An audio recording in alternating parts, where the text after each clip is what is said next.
faut beaucoup de respect et de considération. Allez la thé, allez la thé. Azala na kimia pona yo. Soka les pour la yo, eza mabe, eza mabe. Eza mabe. Non, quand j'ai appuyé sur ça. Alléluia.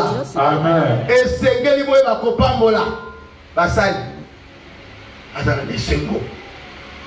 Parce que ça nous sert la facilité. Nzungu eko bundisa ye. Daba nzungu so ayebila été ko bundisa ye. Na toi tu es là. Tu dois aimer ces ministères. Tu dois aimer les serviteurs de Dieu. Amen. Tu dois les soutenir. Amen. Tu dois les bénir. Amen. Tu dois l'honorer. Amen. Tu dois le respecter. Amen. Pourquoi manquer et respecter, quel que soit ton âge, à ça établi pour une mission. Zamba Tiewana pour Nayo. Est-ce que quelqu'un m'entend? Amen. Acclame-le. C'est spirituel. C'est l'intérieur qui s'extériorise. Ce n'est pas des paroles. C'est tout un comportement. Mouto sa l'action de grâce. Azo laksa luzitu et pas nzambe. Azo laksa reconnaissance et pas. Est-ce que Mouto a salé au malam? Yoko salé mabe? Répondez-moi. Loba bien ko? Mouto a salé au malam. Oko salé mabe? David. Ce qui David a comme qui mokondi. Bible le lobby. Saoul a zoluka David a bomaye, à côté à gauche, à côté à droite, modèle nyo soit boma David. David a tali, a koutali na Saoul pour krate mutu. Alors bino, na bosa la moto. Tato a salanga malam. A komisanga général. Avant de ça na ndako na ye. Tato a salanga malam. Na koko bomaye te na ko sale mabete. Mais quand on a dit Saoul, Tala, et la main à Yango, na mona qui on a kataké la main, je pouvais te tuer, mais n'a pas maoté. Saoul a lobby, mon fils, je vois que tu régneras en Israël. Alléluia. Alléluia. Action de grâce et kobini samo sungi podayo. Alléluia. Yamba mosungi au nom de Jésus. Amen. Yamba mosungi au nom de Jésus. Amen. Amen. Mon frère, ma soeur, dans la vie, les relations, c'est une grande richesse. Amen. Je vais y revenir. Mettez-le sur ma boca. Gloire à Jésus. Gloire à Jésus. Mortel ainsi que de troubles mentaux. Ça veut dire ceux qui n'ont marmite, au comme qu'on découvrir, la personne du moment. Par contre, si on est bon, on est marmite et bêtier. Est-ce que quelqu'un m'entend? Alors, il y a aussi des actions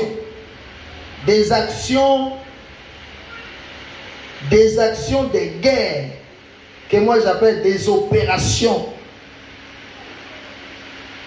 d'attaque de la marmite. Première opération, enlèvement. C'est l'enlèvement spirituel. Ndenge ba enleva ki grand frère nangai.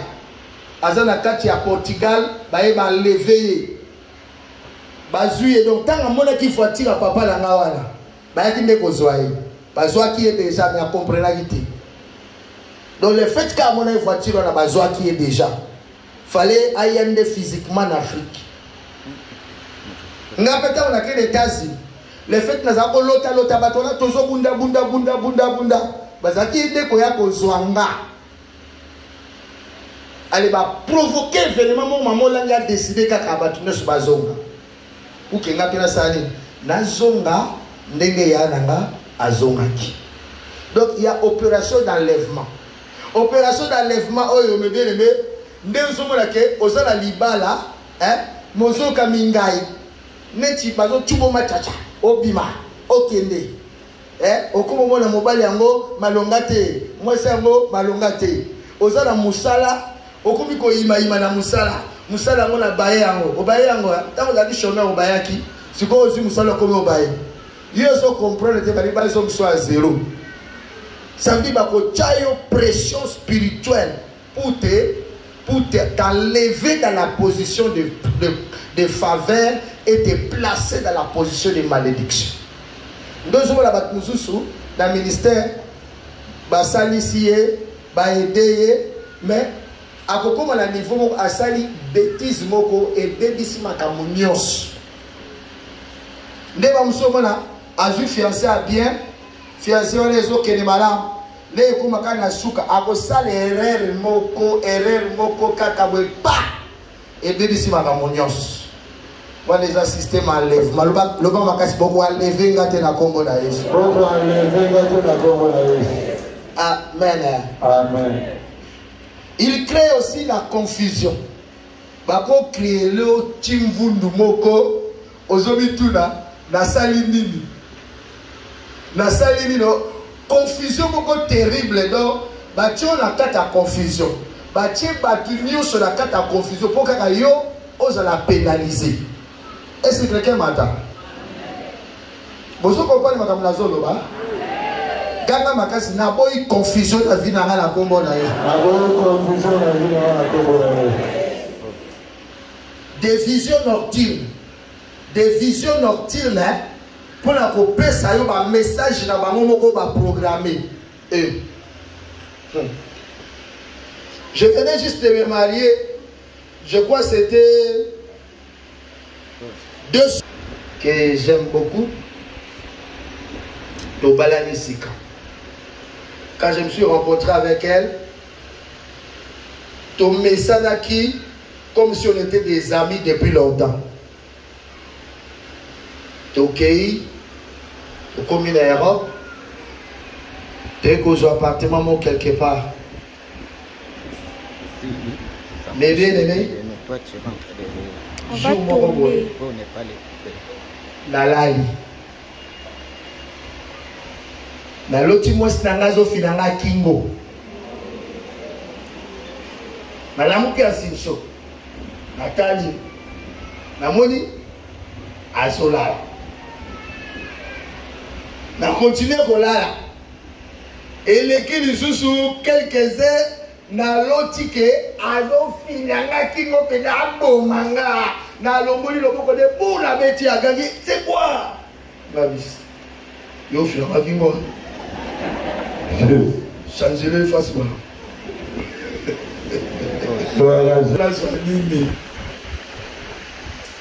Abandi kolela.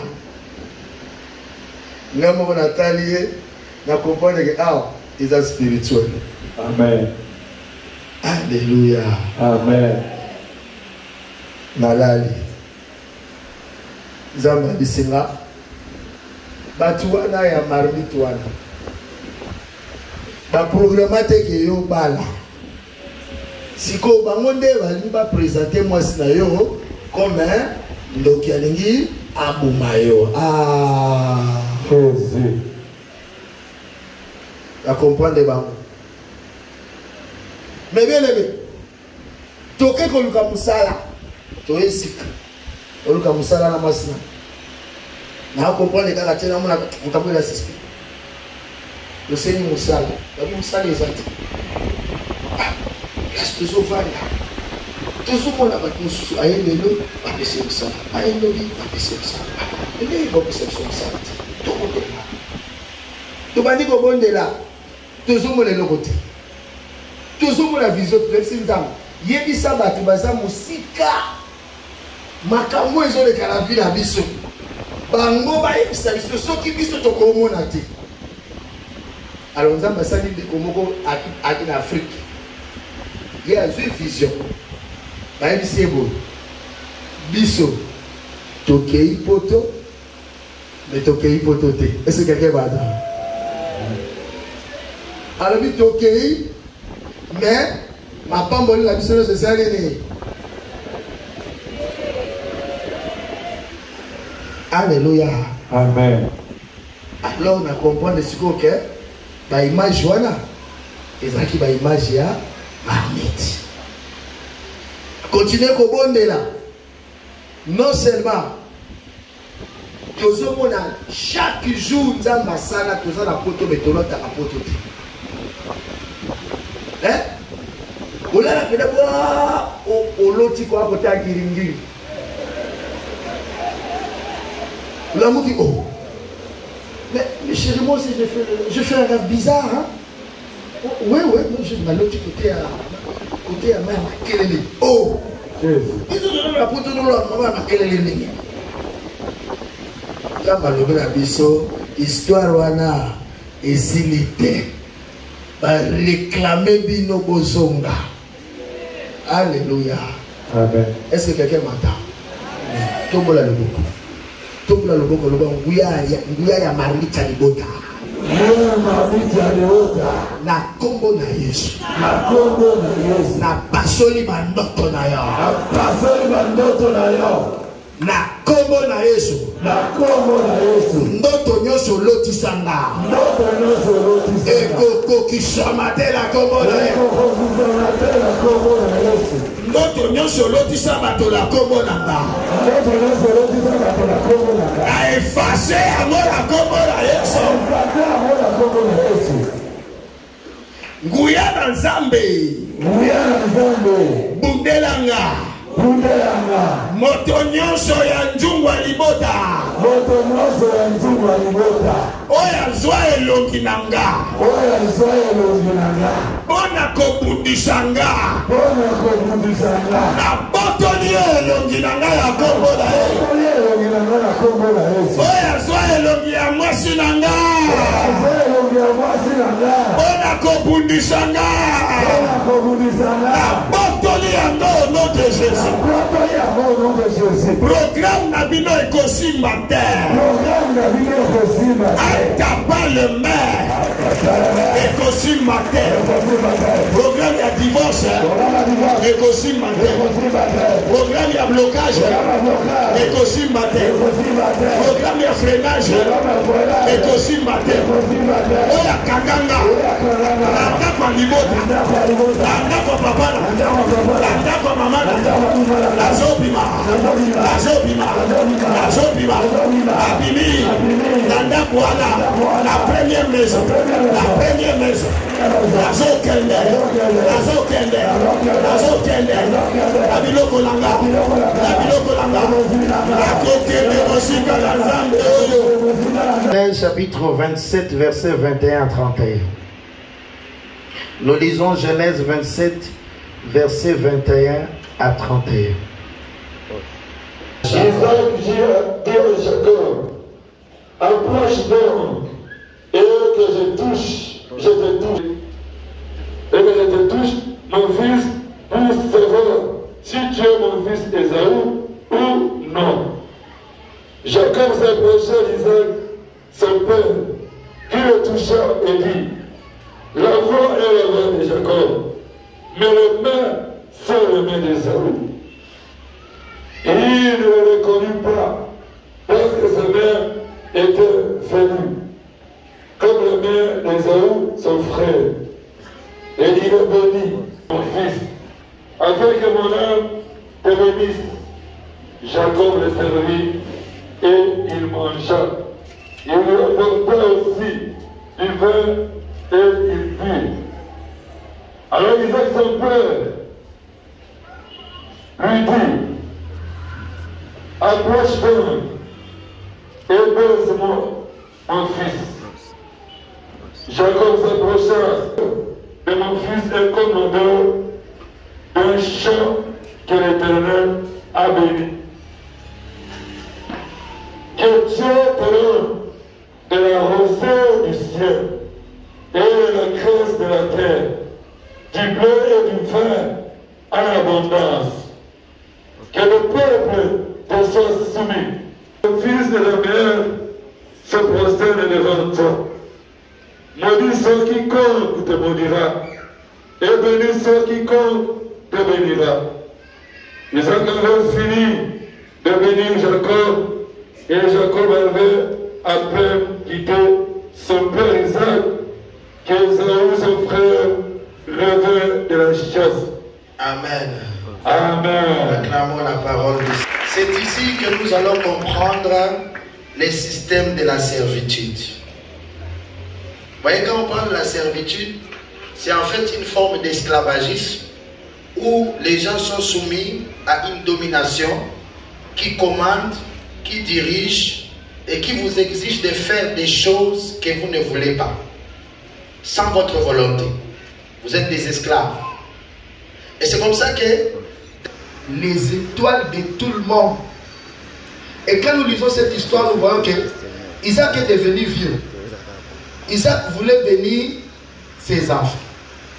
Maintenant, comme Rebecca était attachée au village, Rebecca était attachée à la coutume, Rebecca était attachée aux pratiques diaboliques des téraphins de son village. Rebecca a manigancé de telle sorte que Isaac puisse bénir Jacob, qui était le second, et que Jacob puisse avoir la part d'Ésaü. Mais ce qui est bizarre dans les déclarations d'Isaac, il dit, les mains sont les mains d'Ésaü, mais la voix, c'est la voix de Jacob. Est-ce que vous me comprenez? Amen. Maboko, les mains. Moussala, tout ça la ramon ani. Si vous avez basu Maboko, basu ni, basu Moussala na, basu destiné na. Les mains sont les mains d'Ésaü, mais la voix, c'est la voix de Jacob. Donc, on donne à Jacob la position d'Ésaü. Est-ce que quelqu'un m'entend? Et on donne à Jacob les mains d'Ésaü. Et c'est comme ça le système de servitude. Que celui qui est dans la servitude va porter fungwamaka. Parce que ana maboko mi balete, ana maboko abatunios. Au là, c'est une femme, mais elle a construit dans des mots au sakanati. Mais Bibat Bazaona, Basala et Loroté, Basenga Lavavaï. Le problème c'est quoi? Azana Maboko, Yabatu, Nyos. Gana Makasi, Fongola Gaye! Tika Maboko Nangaye! Au nom de qui a payé les billets à Kenena Poto. Oyo Bazongi Sawana. C'est elle qui a aussi payé les billets à Kenena Poto. Mais ceux qui n'ont pas vu na bango, n'engi basuka mabe. Donc tant yo zoli mbongo wana, bazuna maboko na yo, bazuna étoile na yo. Donc ceux qui ont nga lelo na telemi awa, na lobi la sali 22 ans la poto. Nga la kena na mon famille. Dans la kina na mbongo à Jésus-Christ de Nazareth. Amen.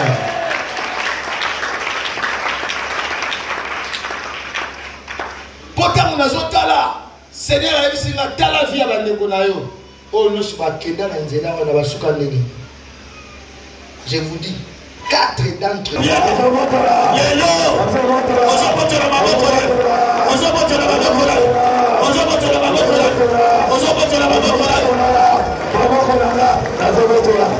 Au nom de Jésus, au nom de Jésus, au nom de Mamoko, au nom de Mamoko, au nom de Mamoko, au nom de Shula, au nom de Mamoko, au nom de Kalamo, au nom de Samba, la Samba, au nom de Mamoko, au nom de Jésus, au nom de Jésus, au nom de Jésus, au nom de Jésus, au nom de Jésus,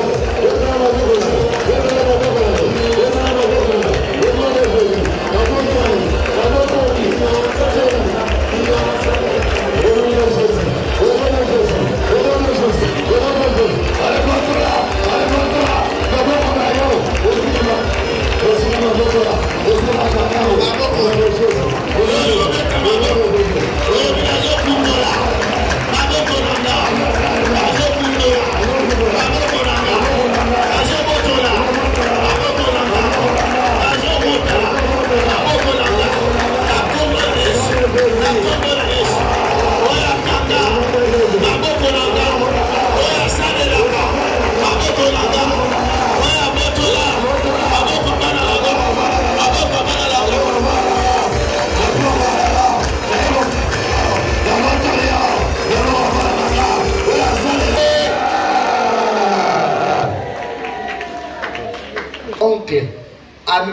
poto 35 personnes. Aya poto na âge à 27 ans. Mais tous les 35 personnes vont dans la poto. Des fois, ils se retrouvent à un besoin, à un malade, à un anda. À un besoin, tout le monde va s'aller ça. À Bobé, on va en attendre. Babi, on va attendre. À Bobé, on va en attendre. Jeune. À Bobé, on va la poto. À Bobé, on va changer peinture en dabo. Où est-ce qu'on a chata peinture?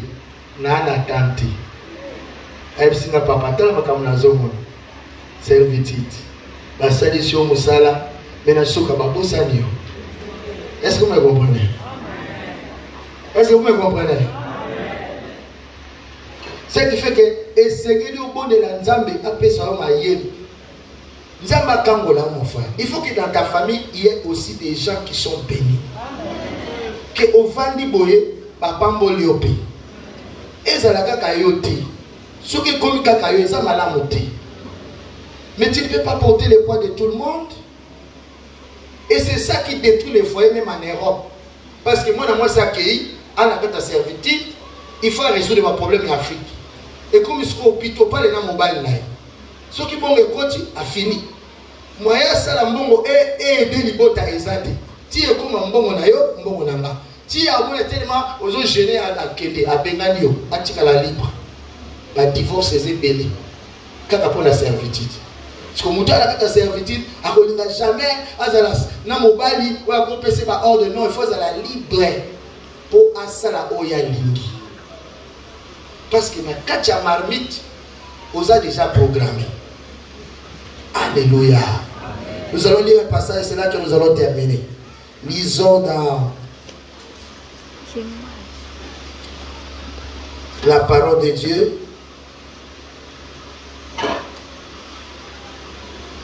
Marc chapitre 8, si je ne me trompe pas.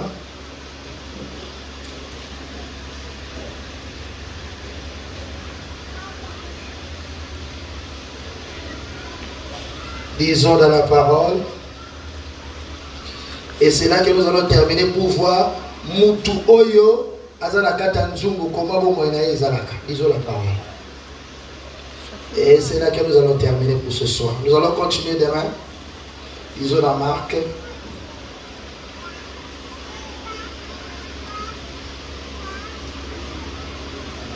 Chapitre 8.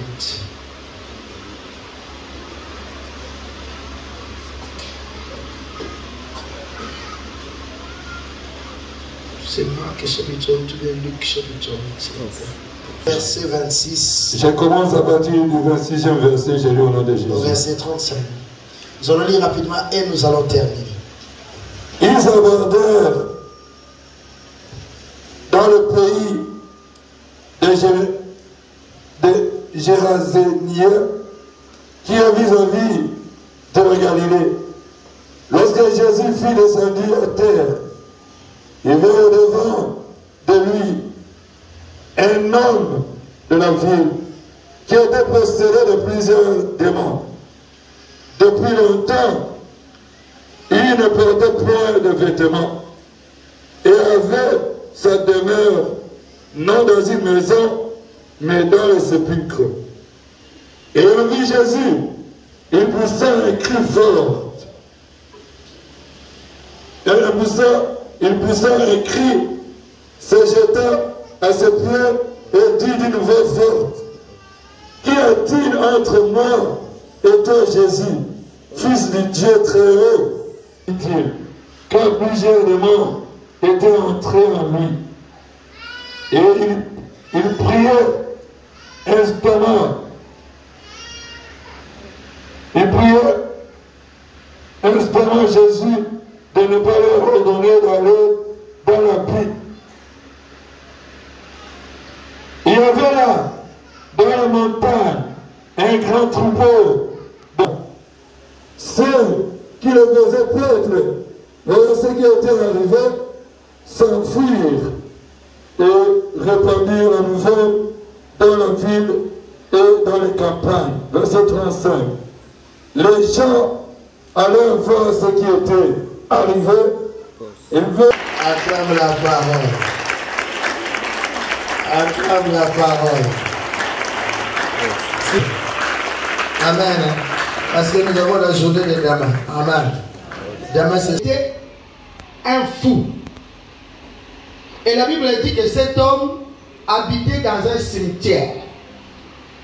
Et dans le cimetière, cet homme avait choisi une tombe qui était sa résidence privée.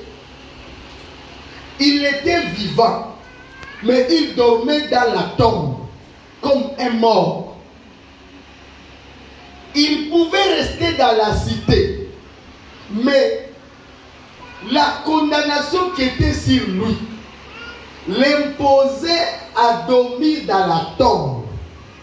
Bien que la tombe n'était pas un quartier bien, mais pour lui, c'est le quartier que le système l'a imposé. Est-ce que quelqu'un m'entend? Et la Bible dit, le jour où Jésus est arrivé au pays de Gadara, cet homme s'est croisé avec Jésus.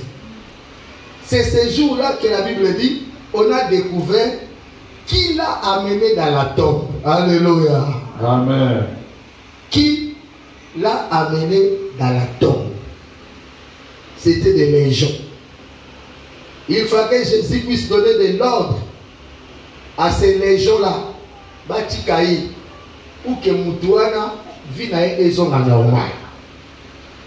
Alors lorsque j'ai prié contre les esprits de la marmite, le Seigneur m'a fait comprendre que la marmite a une armée.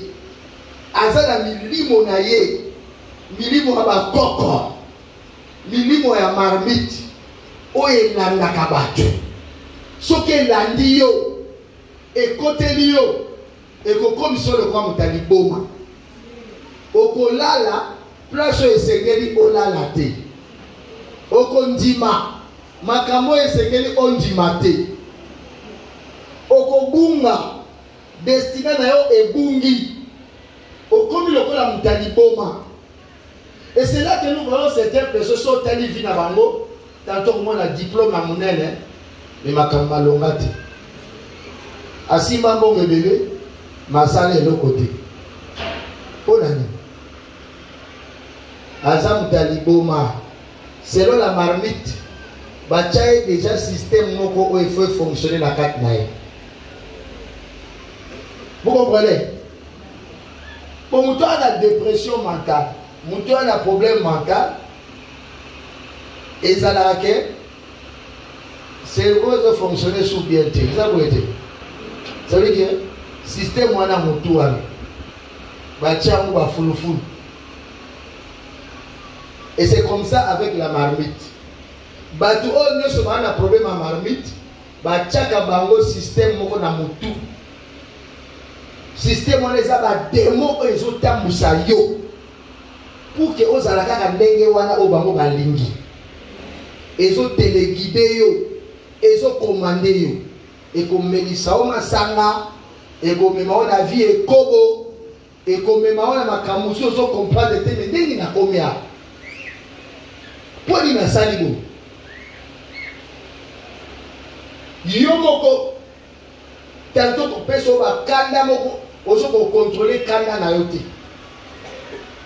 ozo ko contrôler kanda na yote yo kan eza kanda na yote eza kanda nzo. Est-ce que quelqu'un m'entend? Au kakamika de loko en rancune ozo ko se libérer na rancune te yo lo ka eza rancune on les rancune na nzo. Bachayo système moko o fonctionner ndenge wana. Nana commission liboma. Nous avons beaucoup de fous qui se croient normaux alors que ce sont des fous. La coutume a rendu fou beaucoup de gens. Est-ce que tu m'entends? Non mon que ozala mwasi kitoko ne beauté na e ozomona moté. Oza comme taliboma, omona ne. Est-ce que quelqu'un m'entend? Gaga magas, oya komisanga liboma. Oya komisanga liberté. Ah, yozoma ozande liboma. Alléluia. C'est ça ta sorcellerie mon frère, c'est ça notre sorcellerie. Gaga kombo na yo loba tika liboma au nom de Jésus-Christ. Au nom de Jésus-Christ. Ça dit Divorcé.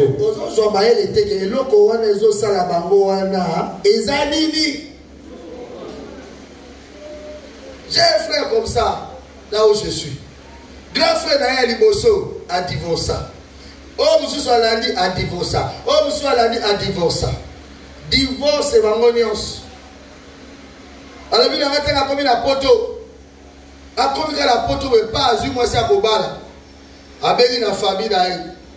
Dans une machine à l'ingina bala. Famille babi. Eza l'air à Kobala té. Tous autres types de l'eau qui n'ont moi, c'est à l'âme de la caillou. Yo. Ok, pour la question de la famille. Les frères là, ils s'est entêtés. Délivre ses amis dans le thé. C'est entêté à Bali. Eh, mais il va là. Basso n'a qu'à de lundi à dimanche. Malamu ka charger bino ngala ko maka joueur professionnel. Abandi ka kobeta beta babale, na kata babale wana akomi ko simba simba bakisi, abeta na dragon, abeta na nini, abeta na boye, bakisi, je vous dis la sorcellerie c'est mauvais. Jusqu'à ce qu'un jour, quand il a bisimba simba nae, il a sacrifié son fils. Les jours où on mettait les gars ça m'a fait mal. Par le but que moi, je suis avant de moi, 5 ans. Moi, je vendu. Pour les katanaki. Petit frère, je suis la mine, je suis un doki dans le quartier. Alia n'a toujours pas maman. Et ces jours-là, pour les katanaki. Moi, je suis à vendu. Maman, je suis à assommé na mai. Moi, je suis à sachet à mai. Mais le temps où je suis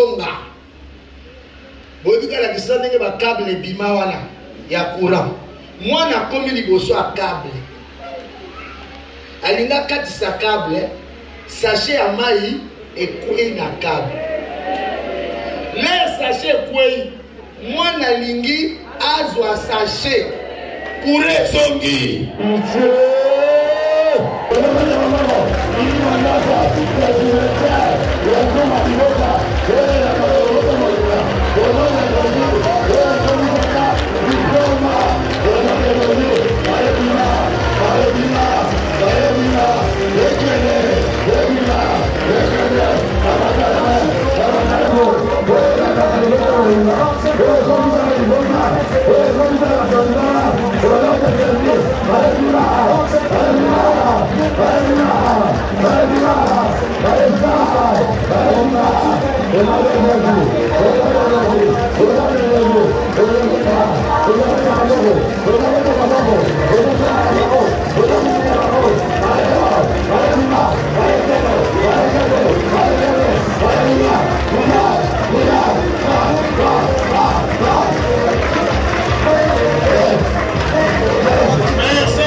Randorobo Shekekerebe Azokende. Par le feu, par le tonnerre. Par le feu, par le tonnerre. Et Panzamili dans la coque la maman Inaga.